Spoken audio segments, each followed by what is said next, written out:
அடுத்து இருக்கக்கூடியது அந்நுண்ணிய வசியமை அப்படின்னு ஒரு வசியமை கிடைக்குது. பல மூலிகைகள் கொண்டு தயாரிக்கப்பட்ட ஒரு பொருள். இது இயற்கை சம்பந்தப்பட்ட ஒரு பொருள். உங்கள் பேச்சை உங்களுடைய மனைவி கேட்கணும், இல்லை மனைவி கணவன் பேச்சை கேட்கணும் அப்படின்னா நீங்கள் இதை பயன்படுத்தலாம். தூங்கும்போது மட்டும்தான் இது வேலை செய்யும். தூங்கும்போது லைட்டாக தடை விடணும். 7 நாள் ட்ரை பண்ணணும். 7 நாளில் ரிசல்ட் இல்லை அப்படின்னா இது உங்களுக்கான பொருள் இல்லை அப்படின்னு அர்த்தம்.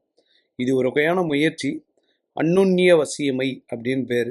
அந்நுண்ணியம் என்றால் அன்பு, பாசம், நட்பு, காமம் எல்லாம் ஏற்படும்.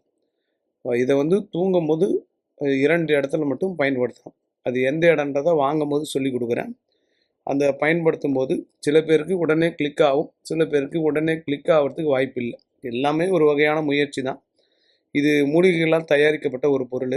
லைட்டாக தடவனா போதும். தடவனா உங்களுடைய பேச்சை கேட்பதற்கு வாய்ப்பு உண்டு. கணவன் மனைவி மட்டும் தொடர்பு கொள்ளுங்கள்.